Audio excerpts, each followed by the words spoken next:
Did you know that Japan is home to more than 90,000 people who live beyond the age of 100? That gives Japan the highest number of centenarians per capita anywhere in the world. Now compare that with countries like the United States, where billions are spent every year on gym memberships, protein powders, anti-aging supplements, and fitness gadgets. Yet despite all that effort and money, chronic pain, stiff joints, memory decline, and loss of independence still affect most people after the age of 50.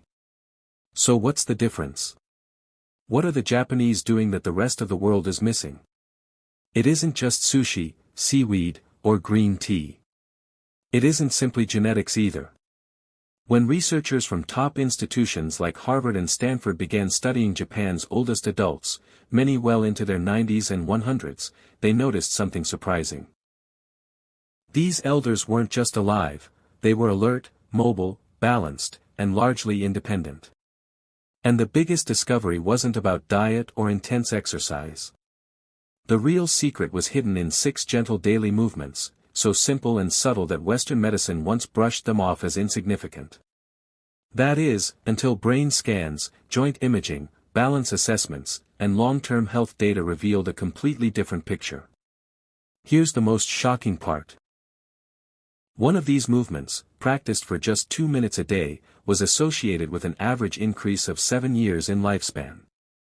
So if you're over 50 and starting to notice knee stiffness, slower reactions, poor balance, or that foggy feeling creeping into your thoughts, stay with me. You're about to learn 6 time-tested movement habits that have helped Japanese elders age with strength, clarity, and stability, without gyms, pills, or exhausting workouts. Before we begin, share your name and where you're watching from in the comments. We'd love to connect with you. Number 6, slow walking, the practice of sampo. Forget everything you've been taught about walking for fitness. This isn't speed walking, tracking steps, or pushing for calories burned.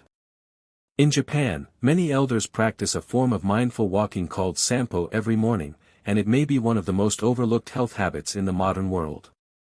With sampo, you walk at about half your normal pace. There's no rushing, no pounding the ground. Just smooth, intentional steps paired with calm breathing. The pattern is simple: inhale for 2 steps, hold for 2 steps, then exhale for 4 steps. That's it. But this slow rhythm has powerful effects.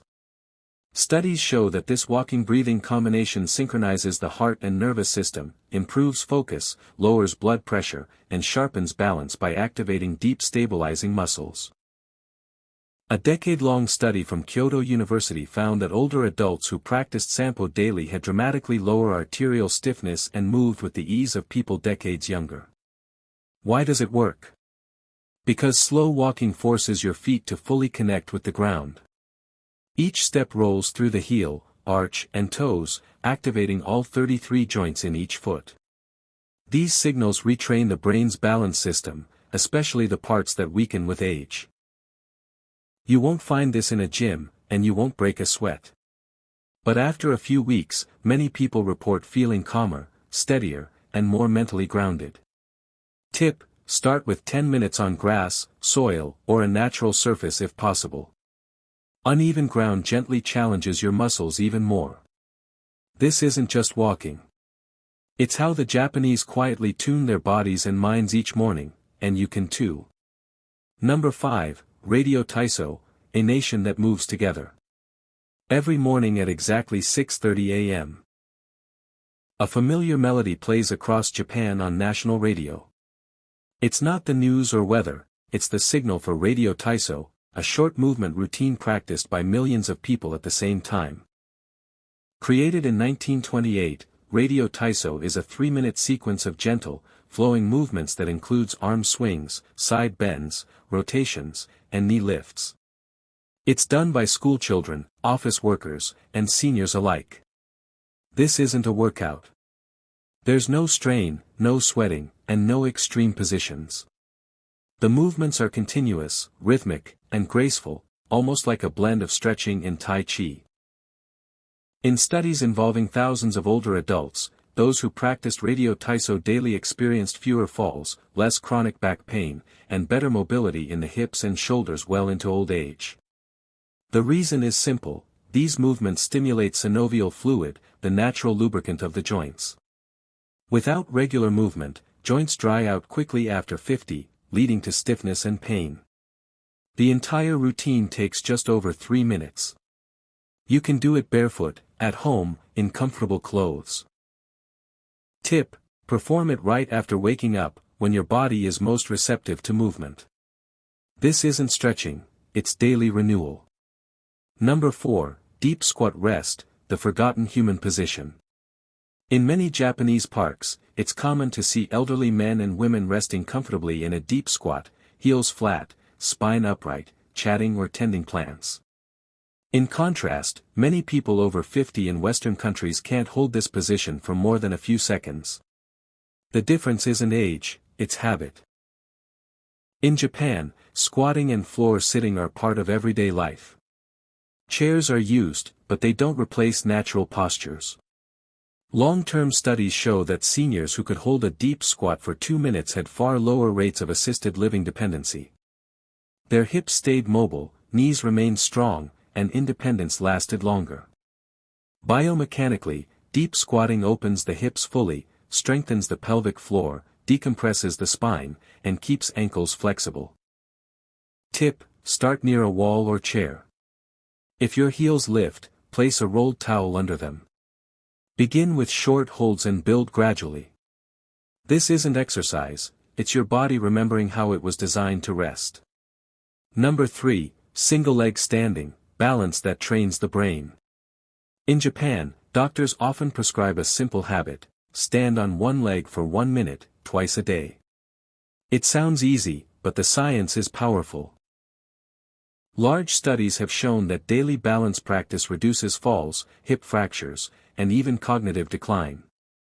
Standing on one leg forces the body to make hundreds of tiny adjustments, activating muscles, joints, and the inner ear balance system. More importantly, the brain lights up. In fact, researchers now consider single-leg balance a stronger predictor of longevity than cholesterol levels. Tip: stand near support, lift one foot slightly, focus on a point, and breathe naturally. Start with 20 to 30 seconds per side. Many Japanese seniors do this while brushing their teeth, turning routine into resilience. Number 2, floor sitting transitions, the ultimate aging test. In Japan, people sit on the floor daily, which means they also stand up from it regularly. This movement, getting down and back up, is one of the clearest indicators of functional aging. Research shows that those who can rise from the floor without using their hands have better strength, coordination, and lower mortality risk. It challenges muscles, joints, and the brain all at once. Tip: practice on a mat and use support as needed. Even a few repetitions a day can restore lost strength. Independence depends on this ability. Number 1, towel twist, 2 minutes that change everything. This final movement looks almost too simple. Take a towel, hold it at shoulder height, pull outward, and slowly rotate your torso side to side. This practice activates deep stabilizer muscles and connects both sides of the brain. Long-term data links this movement to improved grip strength, coordination, bone density, and longevity. Just 2 minutes a day made a measurable difference. Tip: do it in the morning and before bed to bookend your day. Final thoughts. These movements aren't about pushing harder. They're about moving smarter. You don't need to live in Japan to age like the Japanese. You just need intention, consistency, and respect for natural movement. Start with one habit. 1 minute. One choice. That decision could add years of strength, balance, and clarity to your life. Now tell me, which movement spoke to you most?